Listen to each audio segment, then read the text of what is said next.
नमः संस्कृताय।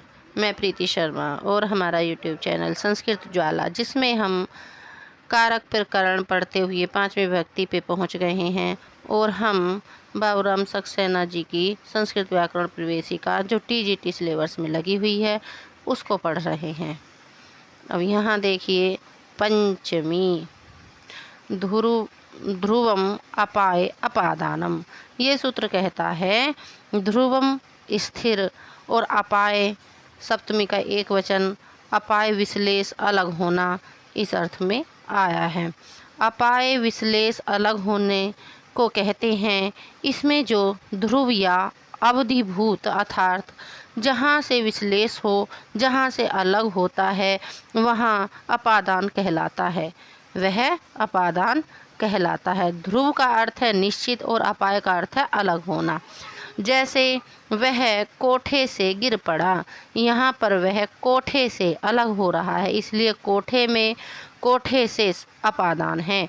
इसी प्रकार पेड़ से पत्ते गिरते हैं, पेड़ से पत्ते गिरते हैं में पेड़ और राम गांव से चला गया में गांव अपादान है। अब अगला सूत्र आता है अपादाने पंचमी।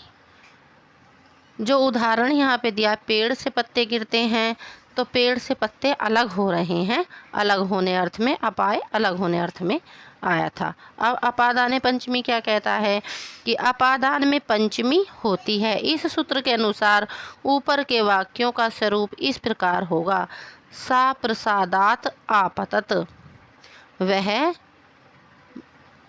कोठे से गिरता है, भवन से गिरता है। वृक्षात पर्णानि पतंती, वृक्ष से पत्ते गिरते हैं तो पत्ते बहुवचनांत है पर्णानि, और वृक्षात वृक्ष से, तो वृक्षात में धूम्रपाय अपादानम से पंचमी होगी। रामो ग्रामाद जगाम, राम गांव को जाता है या गांव से चला गया, राम गांव से चला गया, तो गांव से चला गया, ग्रामाद पंचमी विभक्ति। अगला सूत्र है जुग, ये वार्तिक है, ये कहता है जुगुप्सा विराम प्रमादार्थानाम उपसंख्यानाम वार्तिक। जुगुप्सा घृणा, विराम बंद हो जाना, अलग हो जाना, छोड़ देना, हटना, प्रमाद भूल या असावधानी करना के समान अर्थक शब्दों के साथ पंचमी होती है। अर्थात जिस वस्तु से घृणा करें, जिससे हटें या जिससे दूर कर दें, जिस काम में भूल करें, इन सब में पंचमी विभक्ति होती है। धैर्यवान पुरुष अपने निश्चय से नहीं हटते, राजा कर्म से नहीं टला, पाप से घृणा करता है, धर्म में भूल करता है, अपना कर्तव्य भूल गया। इन वाक्यों में निश्चय आदि शब्दों में संस्कृत में पंचमी होगी, जैसे ना निश्चितार्थात विरमन्ति धीरः, निश्चितार्थात विरमन्ति धीरः। नानवः प्रभुर आफल्योद दयात स्थिर कर्मः वीरराम कर्मणः, वह नया राजा तब तक कर्म से न हटा जब तक कि उसे फल न मिल गया। वत्सई तस्मात् विरमात परम न क्षमो अस्मि, तो तस्मात् इसमें पंचमी लगी है, और जो इसमें आया है निश्चितार्थात, इसमें पंचमी लगी है। और जो यहाँ पर देखिए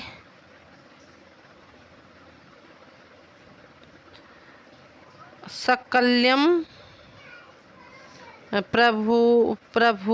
प्रभुरः आफल्योद उद्यात में पंचमी लगी है। स्थिर कर्मा वीरराम कर्मणः।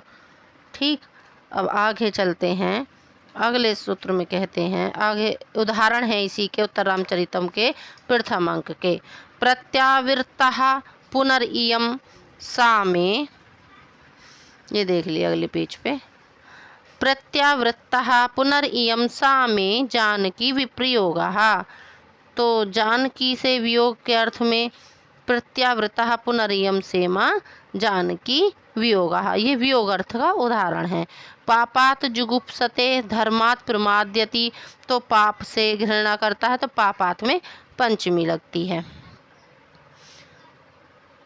कश्चित कांता विरह गुरुणः स्वाधिकारात् प्रमत्तः, ये मेघदूत का आया है और ये भी विरह के उसमें है। स्वाधिकारात् जो बताए थे, क्या क्या बताए थे हमने, ध्रुव बताया था, अपाय बताया था अलग होने के अर्थ में। तो इनके कारण यहाँ पे जो जुगुप्सा के कारण भी और विराम बंद होने के कारण, प्रमाद के कारण, तो यहाँ प्रमादात से हुई थी और यहाँ पर ऊपर वाले में हुई थी पापात से घृणा के जुगुप्सा के अर्थ में। और यहाँ कश्चित कांता विरह गुरुणा स्वाधिकारात् प्रमत्तः, तो ये प्रमाद के कारण हुई, प्रमत्तः पंचमी में बनता है। अब आगे चलते हैं, आगे बता रहे हैं जिसके विषय में भूल या असावधानी होती है उसमें सप्तमी का भी प्रयोग होता है। जैसे न प्रमादयन्ति प्रमदासु विपचितः, तो मनुस्मृति में आया है प्रमादासु, इसमें सप्तमी लगी है। अब अगला सूत्र आता है भीत्रार्थानाम भय हेतु, जिससे डर मालूम हो अथवा जिसके डर के कारण रक्षा करनी हो वह कारक को अपादान कहते हैं। जैसे चोरात बिभेति, चोर से डरता है, सर्पात भयम, सांप से डर है। इनमें भय के कारण चोर और सांप हैं, इसीलिए ये अपादान है। रक्षमाम नरक पातात, नरक में गिरने से मुझे बचाओ। फिर भीमात दुशासनम त्रातृम, त्रय धातु के अर्थ में त्रातृम, भीम से दुशासन को बचाने के लिए। यहाँ भी नरकपात पंचमी का है, भीम भय के कारण इसलिए अपादान है। और जो भीमात, तो भीम भय के कारण हो गया अपादान, दोनों में हो गया। नरकपातात में नरक के कारण हो गया नरकपात और नरक के भय से, और भीमात में भीम के भय से, तो इसमें इसलिए अपादाने पंचमी हो गई। भीत्रार्थानाम भय हेतु सूत्र से। पराजेर सोढ़ा, परापूर्वक जी धातु, परापूर्वक जी धातु के प्रयोग में जो असह्य होता है उसकी अपादान संज्ञा होती है और ये संज्ञा सूत्र है। जैसे अध्ययनात् पराजयते, वह अध्ययन से भागता है वह अध्ययन से भागता है, तो किससे भागता है, अध्ययन से। अध्ययनात् में पंचमी, अध्ययन उसके लिए अब असह्य या कष्टप्रद है, परंतु हराने के अर्थ में द्वितीया ही होती है। जैसे शत्रुन पराजयते, द्वितीया का बहुवचन में शत्रुन बना, शत्रुओं को पराजित करता है। वारणार्थानाम ईसिप्ततः, अगला सूत्र है वारणानाम, ये रहा, वारणार्थानाम ईसिप्ततः, जिससे कोई वस्तु या पुरुष दूर किया जाता है या मना किया जाता है वह अपादान होता है। जैसे यवेभ्यो गाम वार्यति, जौ से गाय को रोकता है, तो किससे रोकता है, यवेभ्यो पंचमी का। मित्रम पापात निवार्यति, तो मित्र को पाप से दूर रखता है, तो पापात में पंचमी। यहाँ पर देखिए, यहाँ पर रोकने वाले की इच्छा को जौ बचाने की और पाप से हटाने की है। गाय को जौ से दूर करता है और मित्र को पाप से, इसलिए जौ और पाप में अपादान कारक होने से कारण पंचमी का प्रयोग हुआ। अगला सूत्र है अंतर्ध्यो ये ना दर्शनम इच्छति। अंतर्ध्यो, देखिए स्पष्ट चमक रहा है इसमें सूत्र, अंतर्ध्यो ये ना आदर्शनम इच्छति। जब कोई अपने को किसी से छिपाता है तो जिससे छिपाता है वह अपादान होता है। जैसे मातुः निलीयते कृष्णः, कृष्ण अपनी माता से छिपता है, तो मातुः पंचमी में और षष्ठी में दोनों में बनता है एक वचन में। यहाँ पर कृष्ण अपने को माता से छिपाता है, इसलिए माता से अपादान कारक हुआ। अगला सूत्र आता है आख्यातोपयोगे। आख्यातोपयोग कहता है कि नियम पूर्वक विद्या स्वीकारे वक्तः प्राक संज्ञा स्यात्। संज्ञा सूत्र है, जिस गुरु या अध्यापक या मनुष्य से कोई चीज नियम पूर्वक पढ़ी जाती है अथवा मालूम की जाती है, वह गुरु या अध्यापक या अन्य मनुष्य अपादान होता है। जैसे उपाध्यायात अधीते, उपाध्याय से पढ़ता है। तो किससे पढ़ता है? उपाध्याय से। नियम पूर्वक पढ़ता है, इसलिए उपाध्यायात पंचमी का एक वचन है। कोशिकाद विदित साप्यः, विश्वामित्र से साप जान करके उसने। तो किससे? कोशिकात। कोशिक किसको कहते हैं? विश्वामित्र को, क्योंकि ये कौशिक गोत्र में उत्पन्न हुए थे। कोशिकात।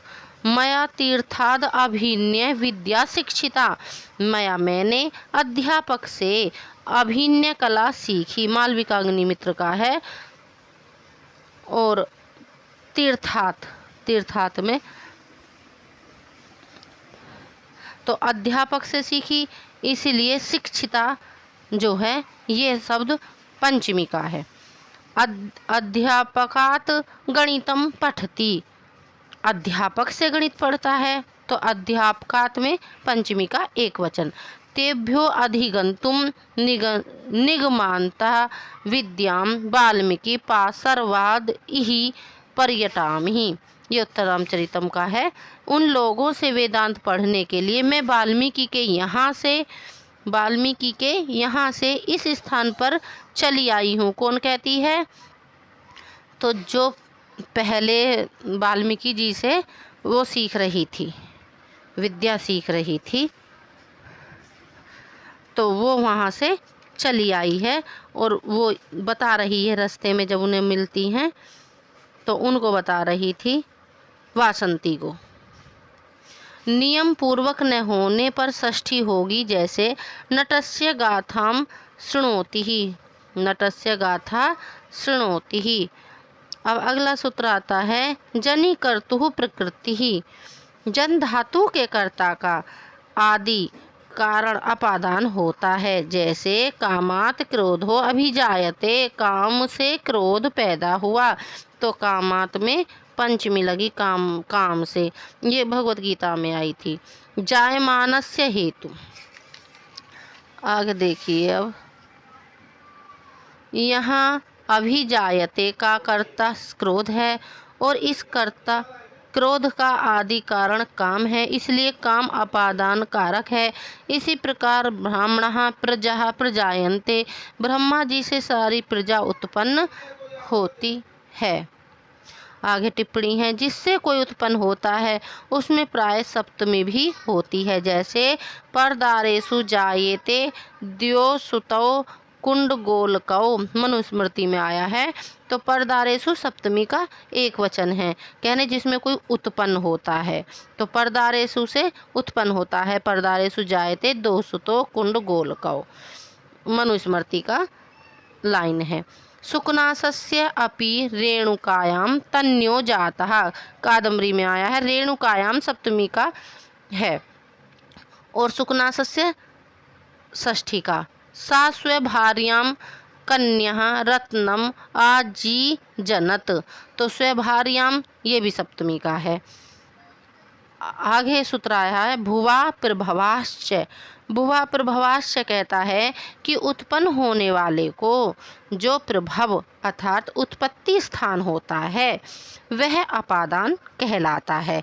उत्पत्ति स्थान अपादान कहलाता है। जैसे हिमवतो गंगा प्रभवती ही, तो हिमवतो गंगा प्रभवती ही, हिमवत से हिमालय से गंगा बहती है, निकलती है। लेपलोपे, अगला सूत्र देखिए, लेपलोपे कर्मणि अधिकरणे च वार्तिक। ये कहता है सूत्र वार्तिका के कि जब लेप प्रेक्ष्य आनीय आदि अथवा कत्वा प्रत्यांत दृष्टवा गत्वा आदि क्रिया वाक्य में प्रकट नहीं की जाती किंतु छिपी रहती है, तो उस क्रिया के कर्म और आधार में पंचमी होती है। जैसे ससुरात जीव्यति, ससुर से लज्जा करती है। वास्तव में इस वाक्य को पूर्ण रूप से प्रकट करने पर इसका रूप यूं होगा, ससुरम वीक्ष्य दृष्ट्वा वा जीव्यति, अर्थात ससुर को देखकर लज्जा करती है, द्वितीया में चला जाएगा। अब फिर ससुरात जीव्यति में दृष्ट्वा या वीक्ष्य प्रकट नहीं किया गया, इसलिए दृष्ट्वा का कर्म ससुर पंचमी में हो गया, ससुरात जीव्यति। अब जो ससुरात है वो तकार को जकार हुआ है, आगे जकार आने के कारण। अगला उदाहरण देखिए, आसनात पृच्छेते, आसन से देखता है। तो कहाँ से देखता है? आसन से। आसनात पंचमी का एक वचन।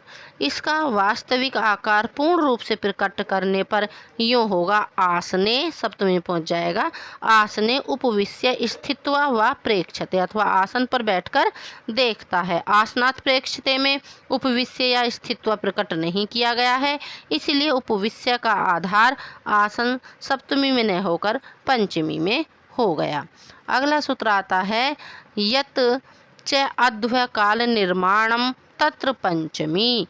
वार्तिक आता है और कहता है कि जिस स्थान या समय से किसी दूसरे स्थान या समय की दूरी दिखलाई जाती है, वह स्थान या समय पंचमी विभक्ति में रहता है। जिस स्थान या समय से किसी दूसरे स्थान या समय की दूरी दिखलाई जाती है, वह स्थान या समय पंचमी विभक्ति में रखा जाता है। और अगला सूत्र, ये तीन सूत्र एक साथ होंगे। अब देखिए अगला सूत्र है वार्तिक ही, तत्युक्तात अध्वनः प्रथमा सप्तम्यो वार्तिक। ये कहता है कि नंबर 1, और जो स्थान की दूरी दिखाई जाती है उसका वाचक शब्द प्रथमा या सप्तमी विभक्ति में रखा जाता है। अब यहाँ उदाहरण देखिए, मम ग्राहात, मेरे घर से। तो कहाँ से? घर से। ग्राहात में पंचमी होगी, जो ऊपर सूत्र बताया था, यत च अध्व काल निर्माणम तत्र पंचमी वार्तिक। तो इससे ग्राहात में घर से दूरी बताई जा रही है, तो घर में यहाँ पंचमी करें हैं। अब आगे देखिए, मम ग्राहात प्रयागः योजन त्रयम अस्ति। तो कितने योजन? तो ये जो तत्युक्ताध्वनः प्रथमा सप्तम्य वार्तिक आया है और कह रहा था कि जो स्थान की दूरी दिखाई जाती है उसका वाचक शब्द प्रथमा या सप्तमी में, तो योजन त्रय जो है ये प्रथमा का है।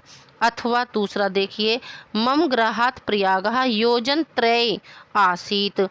मम मेरा, मेरे, ग्राहात घर से, प्रयाग योजन त्रय अस्ति, योजन त्रय है। तो योजन त्रय सप्तमी के एक वचन में बनता है। तो इसमें प्रथमा का भी उदाहरण दिखा दिया और सप्तमी का भी। अब देखिए, यहाँ जिस स्थान से दूरी दिखाई गई वह घर है, इसलिए घर पंचमी विभक्ति में रखा गया है। और जितनी दूरी दिखाई गई है वह 3 योजन है, इसलिए 3 योजन प्रथमा में अथवा सप्तमी में रखा गया है। इसी प्रकार उदाहरण हो सकते हैं। अब उदाहरण देखिए, कर्णपुरात प्रयागः अष्टादश योजनानि, अष्टादश योजनेषु वा भारद्वाजाश्रमात् गंगा यमुनो संगमः क्रोशः क्रोशे वा इत्यादि। अब जो कर्णपुरात है तो इसमें यत च जो सूत्र आया था पीछे, यत च अध्वय काल निर्माणम तत्र पंचमी, तो कर्णपुरात में उससे पंचमी लग गई। और अष्टादश योजनानी जो है और अष्टादश योजनेषु, दोनों या तो प्रथमा में लगाइए या सप्तमी में लगाइए। इसमें लगा है सूत्र यत युक्तः तत्युक्ताध्वनः प्रथमा सप्तम्यो वार्तिक। इन दोनों वार्तिकों से ऐसे बना। फिर भारद्वाज आश्रमात्, तो भारद्वाज आश्रमात् जो ये पंचमी का एक वचन है, यत च अध्व काल निर्माणम तत्र पंचमी वार्तिक से पंचमी हो गई। और गंगा यमुनो संगमः क्रोशः क्रोशे, क्रोशः प्रथमा का, क्रोशे सप्तमी का बन गया। अब अगला सूत्र आता है वार्तिक ही, कहता है कि कालात सप्तमी वक्तव्यः वार्तिक। ये वार्तिक कहता है कि और जो समय की दूरी दिखाई जाती है उसका वाचक शब्द सप्तमी विभक्ति में रखा जाता है। जैसे कार्तिक्या आघ्राणायै मासे, कार्तिकी पूर्णिमा से अघन की पूर्णिमा 1 महीने पर होती है। तो मास में समय में, देखिए काल में, समय में, मासे में सप्तमी लगी और कार्तिक्या में पंचमी लगी। विसर्ग भी लगा है कार्तिक्या में, लगा लीजिए। तो कार्तिक्या आघ्रायणी, आघन मास होता है उसके लिए आया है आघ्रायणी ही मास से है। यहाँ कार्तिकी पूर्णिमा से समय की दूरी दिखाई गई है इसलिए उसमें पंचमी हुई, और 1 महीने की दूरी दिखाई गई है इसलिए महीने में सप्तमी हुई। इस प्रकार अन्य उदाहरण भी हो सकते हैं। अस्मात् दिवसात् गुरु पूर्णिमा 10सु दिवसेषु। आश्विन मासस्य प्रथम दिवसात् विजयदशमी 25 दिवसेषु इत्यादि। ठीक, आगे अगला सूत्र आता है पंचमी विभक्ति। पंचमी विभक्ति कहता है कि विभक्त का अर्थ इस स्थल में विभाग या भेद है। विधि सूत्र है ये, और ये कहता है कि इयसुन, इयसुन अथवा तरप प्रत्यांत विशेषण। देखिए नंबर 171 पेज पे बताए थे कि ये जो तरप और येसुन प्रत्यय हैं ये पृष्ठ संख्या 171 पे हैं बाबूराम में ही, के द्वारा अथवा साधारण विशेषण या क्रिया के द्वारा जिससे किसी वस्तु का तुलनात्मक तारतम्य दिखाया जाता है उसमें पंचमी होती है, किंतु वे दोनों वस्तुएं भिन्न जाति गुण क्रिया तथा संज्ञा वाली होती हैं। कैसी होती हैं? वे वस्तुएं भिन्न जाति गुण क्रिया तथा संज्ञा वाली होनी चाहिए। अब उदाहरण देखिए, प्रजाम संरक्षति निरपहा सा वर्धयति पार्थिवम वर्धनात् रक्षणम श्रेयः तद्भावे सदप्यस्त माता गुरुतरः भूमे खात पितोत्चर तथा श्रेयान स्वधर्मो विगुणः परधर्मात् स्वनुष्ठितात् एक अक्षरम परम ब्रह्म प्राणायामः परम तपः सावित्र्यास्तु परम नास्ति मौनात् सत्य विशिष्यते। देखिए इन्होंने नियम में बताया था कि इयसुन, तो इयसुन अथवा तरप प्रत्यांत जो विशेषण हैं उनके द्वारा अथवा साधारण विशेषण क्रिया के द्वारा जिसमें किसी वस्तु की तुलना तारतम्य में दिखाया जाता उसमें पंचमी होती है, किंतु वे दोनों वस्तुएं भिन्न जाति गुण क्रिया और संज्ञा वाली होनी चाहिए, एक ही गुण जाति की नहीं होनी चाहिए। इम्पोर्टेंट है इसमें जो ये है माता गुरुतरः भूमे ख्यात पितोत चरहा तथा श्रेयान। श्रेयान जो शब्द आया है ये इयसुन प्रत्यय का है। स्वधर्म विगुणः परधर्मात् स्वानुष्ठितात्। ठीक, और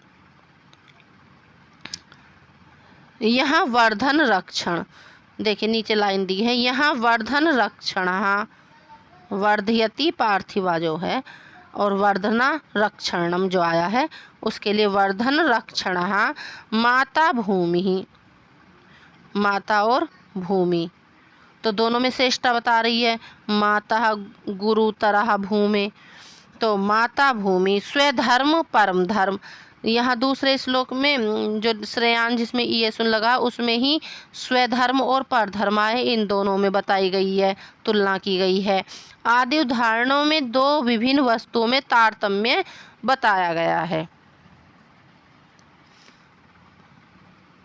अब अगला सूत्र आता है, अगला सूत्र है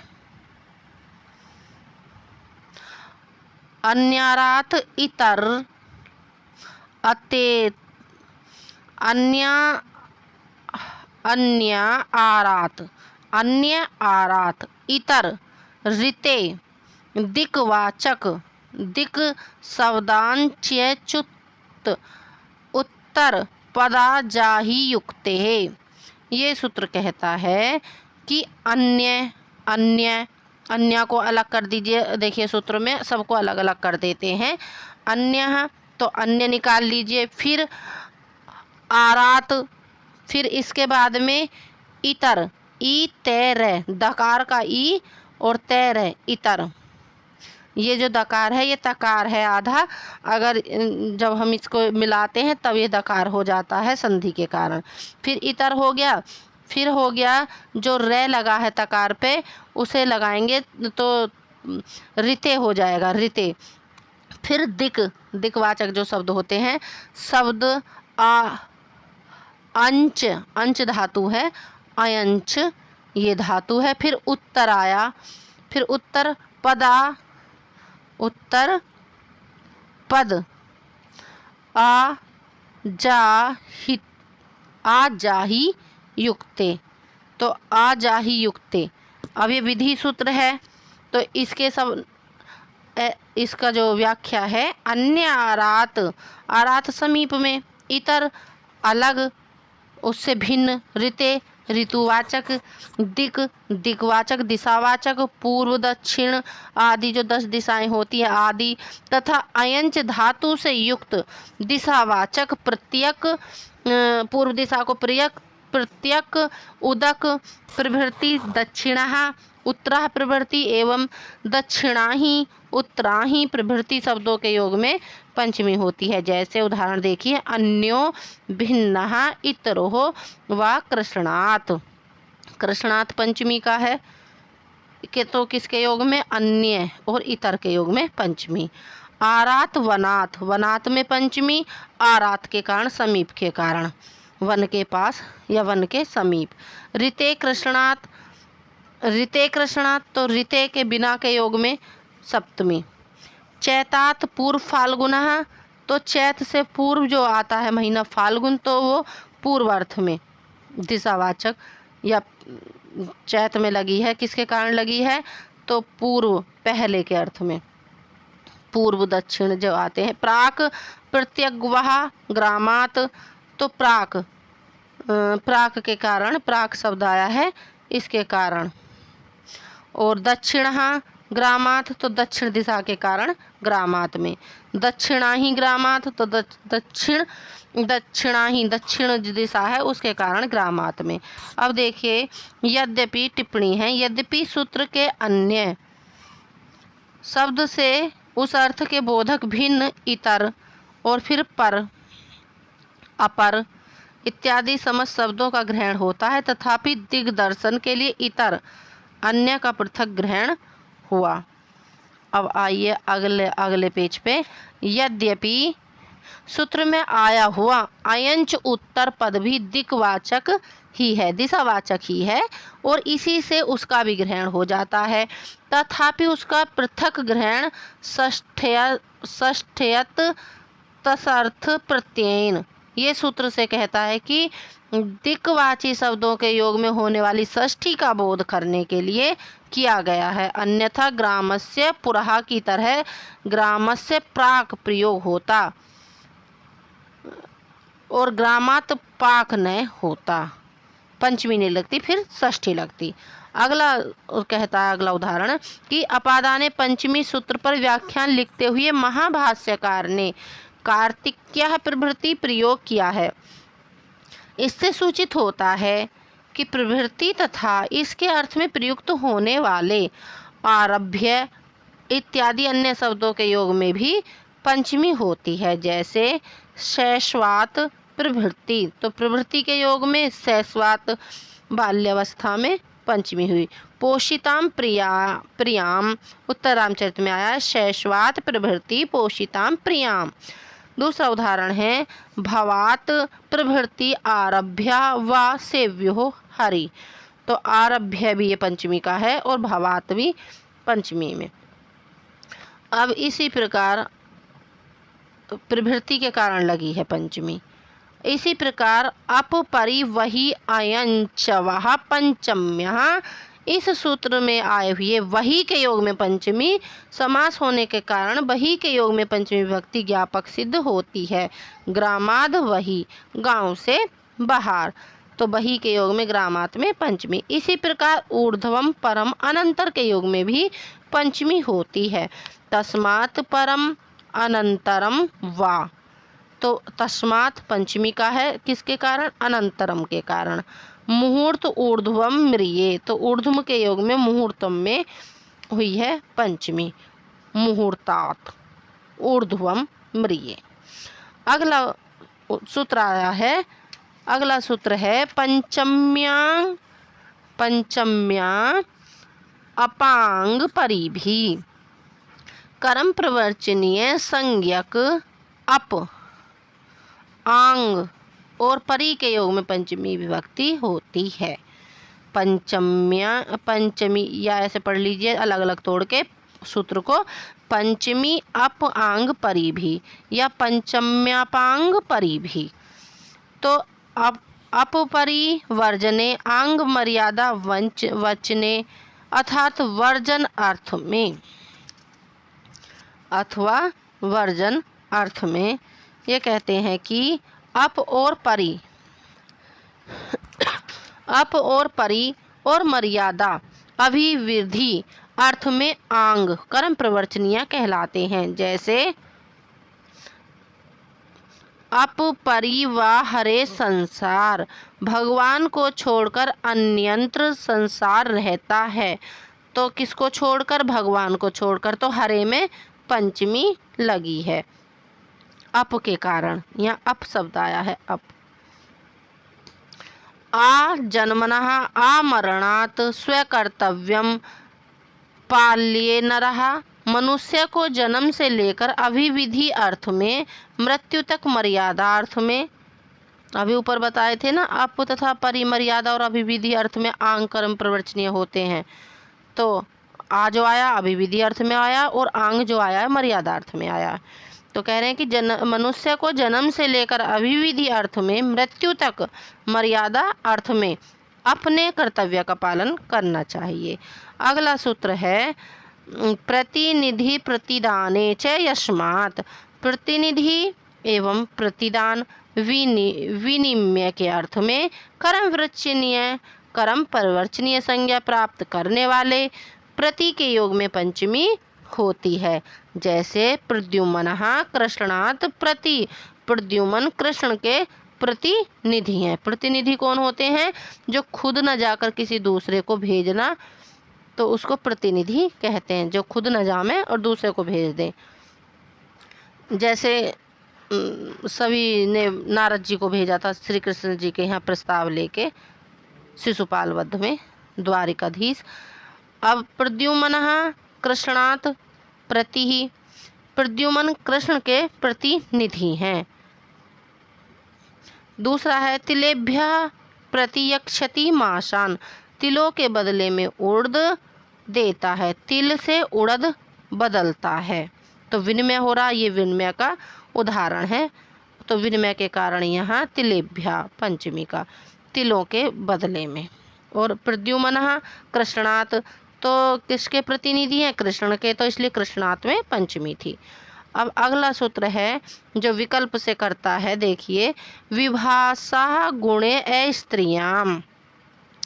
ये जो है विभाषा आगुणे स्त्रियाम, ये कहता है हेतु या कारण प्रकट करने वाले गुणवाचक अस्त्रीलिंग शब्द विकल्प से तृतीया या पंचमी में रखे जाते हैं। हेतु या कारण को जो प्रकट करते हैं, जो गुणवाचक होते हैं, वो स्त्रीलिंग शब्द से तृतीया पंचमी में रखे जाते हैं। जैसे जाड्येन जाड्यात व बद्धा, जाड्येन तृतीया का, जाड्यात पंचमी का। वह अपनी मूर्खता के कारण पकड़ा गया, तो ये विकल्प से पंचमी कर रहा है। गुणवाचक होने पर स्त्रीलिंग होते हुए भी तृतीया ही होगी, स्त्रीलिंग में नहीं होगी, स्त्रीलिंग में तृतीया होगी। जैसे धनेन कुलम, तो धनेन तृतीया का है। इसी प्रकार गुणवाचक होते हुए भी स्त्रीलिंग होने पर तृतीया ही होगी। बुद्धया मुक्तः, अपनी बुद्धि के कारण छोड़ दिया गया। अब इसकी टिप्पणी देखिए, प्रस्तुत सूत्र में विभाषा न केवल विभक्ति तृतीया और पंचमी के संबंध में ही गृहीत है, अपितु गुण और अस्त्रियाम के विषय में भी। अतएव धूम के गुणवाचक न होने पर भी धूमात वहानिमान तथा अनुपलब्धि के स्त्रीलिंग होने पर भी नास्ति घटो अनुपलब्धे प्रयोग सही है। ठीक है, तो नमः संस्कृताय। सभी को बहुत बहुत धन्यवाद हमें सुनने के लिए।